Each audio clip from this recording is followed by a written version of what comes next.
Welcome to 247 Real Talk. I'm your host, Julian Perry, and it is an amazing blessing and pleasure to be here with you in front of this camera. Today is Wednesday, October 16th, so what is it, a week and 2 days after undergoing total knee replacement surgery on my left knee. I hope you had an amazing week while I was gone. And we'll talk all about it, my experiences for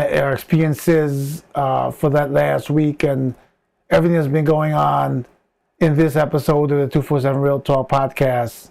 It's going to be a good one. Not long, but a good one to sit back, relax, and I'll be right back.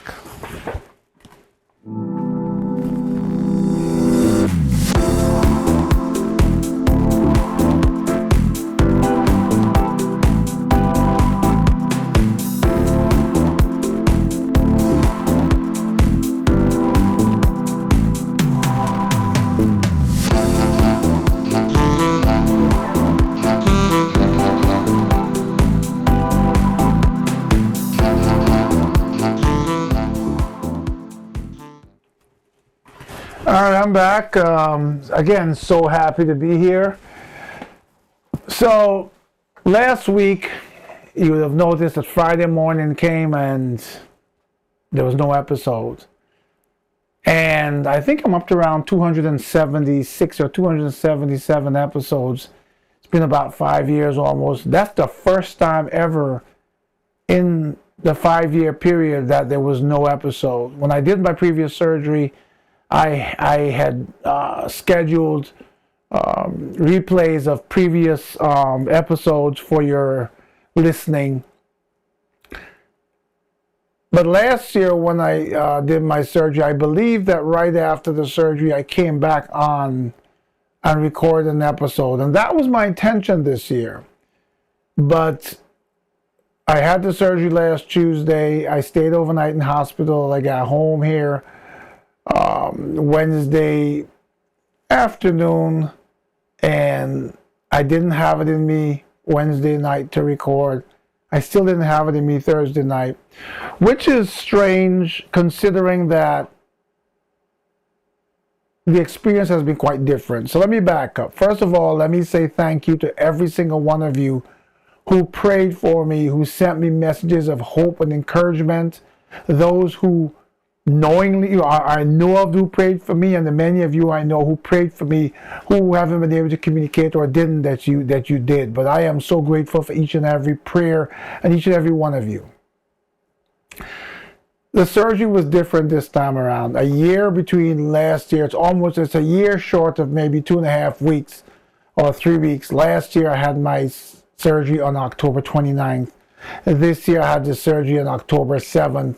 We're talking about 3 weeks, right? 21, 22 days difference. Technology has changed.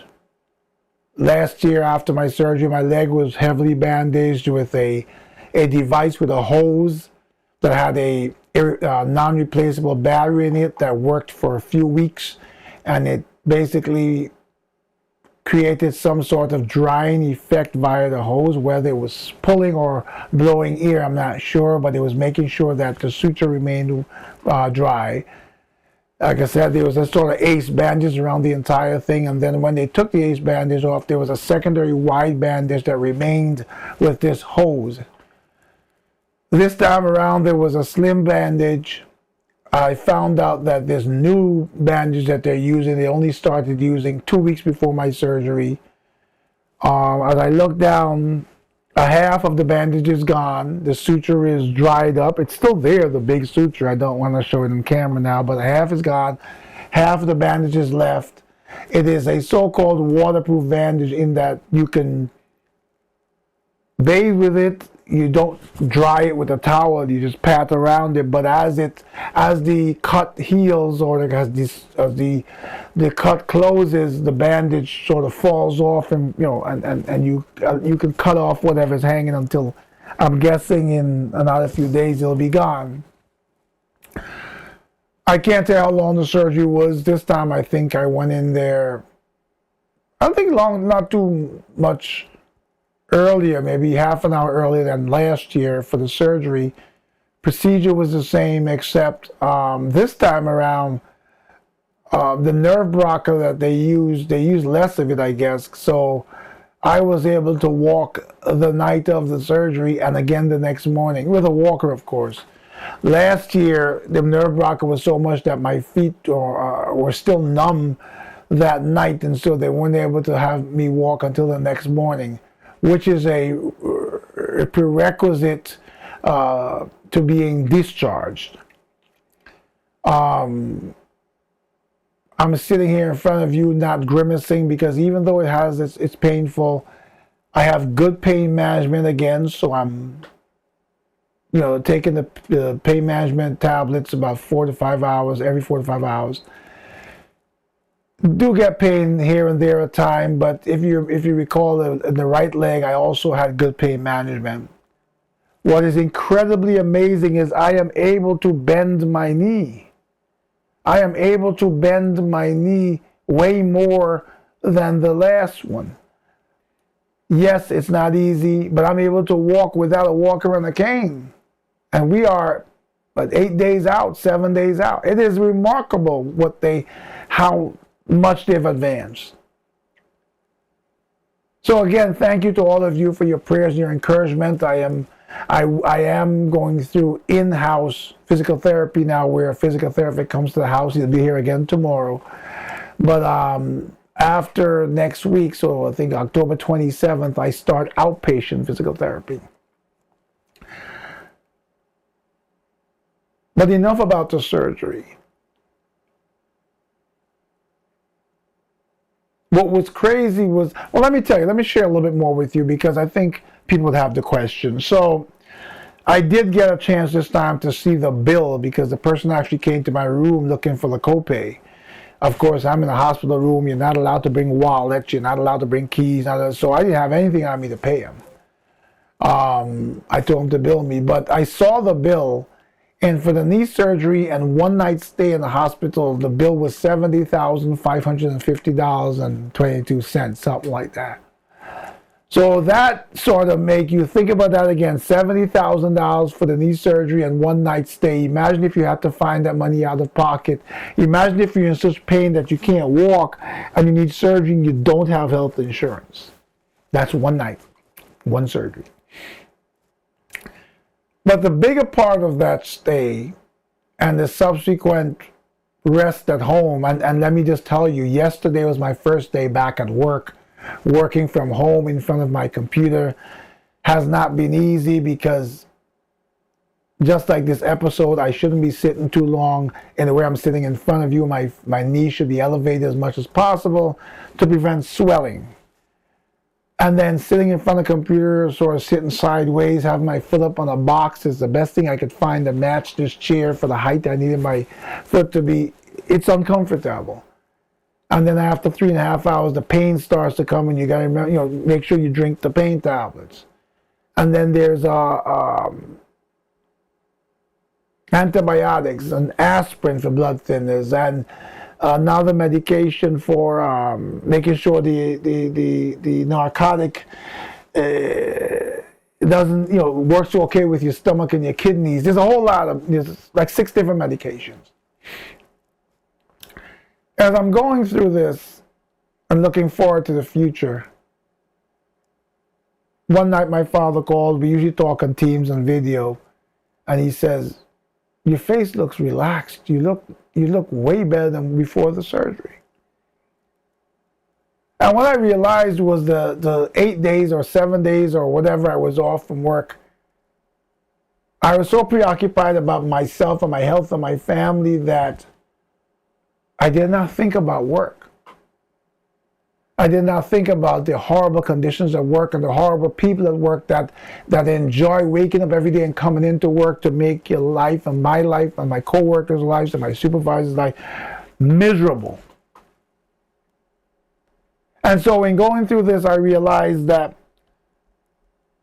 a huge part of The whole problem I've been telling you about and sharing with you about people who take positions of power and use it to be inhumane to other human beings. We control a lot of that. People often tell you mind over matter, the power of the mind, and it's a hard thing to control, but it is true. As I sat there this morning, thinking about recording this episode this week, and not a specific topic, but just sharing with you that I'm back, my reliable, my most amazing pastor sent me something that said, live in the present. Launch yourself on every wave. Find eternity in each moment. And let me make sure I give credit where credit is due. That was by Henry David Thoreau. Henry David Thoreau. Live in the present. Launch yourself on every wave. Find eternity in each moment.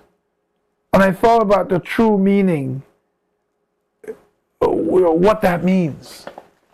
And when I think about my sharing with you over the last few months, which hasn't always been pleasant, about my dear brother Selvin, who I lost, about my dear friend Pat, who I lost, about my dear friend Greg, who I lost, and then you guys might not have heard about it. The week after, Selvin had lost another friend. We called him Junior. I've known for years. As I realized how much this person at work has been impacting me and how much they have been stealing my joy, how much they have relished in putting me in horrible circumstances and putting immense, unbearable pressure on me, in using their power and dangling my job and my ability to take care of my family and my finance, everything, in front of me like it's a toy. And then comparing that to how great Selvin lived and what a wonderful person Greg was and what a wonderful person, all these people, I'm thinking about at the end of their lives, if they were able to sit and reflect before the last moment, if we were given that privilege, how would we look at how we lived each day? And this is the answer. Live in the present. Launch yourself on every wave. Find eternity in every moment. Let's break that down for a second. Live in the present. I found myself, after losing friend after friend after friend, worrying about so many different things, and including the future. And while it is important, and while it should be part of your prayers with our Creator to bless us with the long lives if we've lived according to His word and His will, because I want to be there for my children and all of that. At the same time, it's important not to be so preoccupied with other things past and future that you forget and lose the opportunity to live each day in the present. Launch yourself on every wave. If you pay attention to what's going on in our lives, there's up moments and down moments. And the up moments are when those waves come that we can launch ourselves on, that we can amplify the goodness of those moments, the joy of those moments, the blessings of those moments. Not dwell and allow external forces and what people are doing and what the world is doing to take us deeper down into a place of struggle that we have no control over other than our prayers. Find eternity in each moment. Now, I would change that a little bit to something. Find eternity in the blessed moments, in the happy moments. Too many times I found myself reflecting on struggles of the past and spending what feels like eternity in dark moments, some that have already passed, that had eventually had amazingly blessed outcomes. And instead of spending eternity in the blessings and the outcomes, I spent eternity in what happened, the negatives. People are always going to be out there trying to change our lives. People are always going to be out there trying to transfer their negative energy from them to us. Remember the law of physics, right? Energy doesn't disappear. It transfers from one to the other and possibly in one form to the other.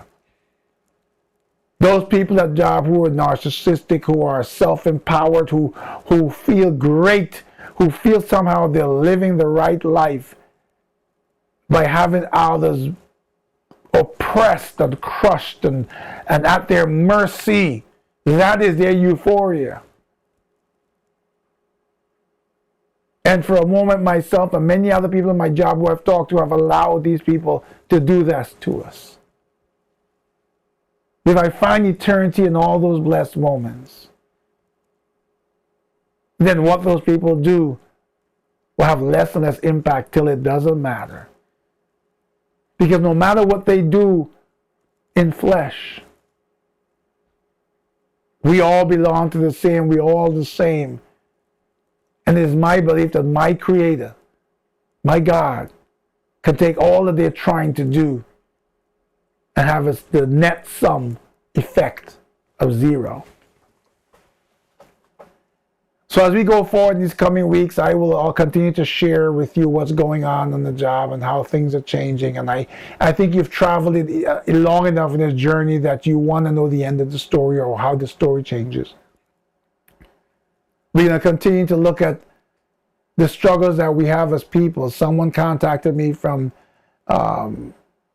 South America today and was talking about people who were applying for mortgage relief because of loss of jobs or wages or whatever with the current shutdown we have in government here, and wanting to know how come people don't have more saved.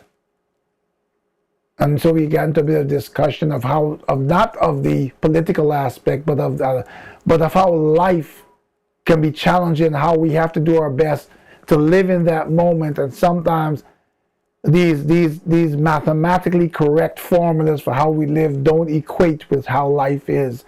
But if we believe in God and we believe that He will sustain us, then today we live and we are joyful, we're kind, we're a blessing to others, and tomorrow He will bless us with another blessing and another day and another victory, even when to our eyes we could not see it. We had no clue how.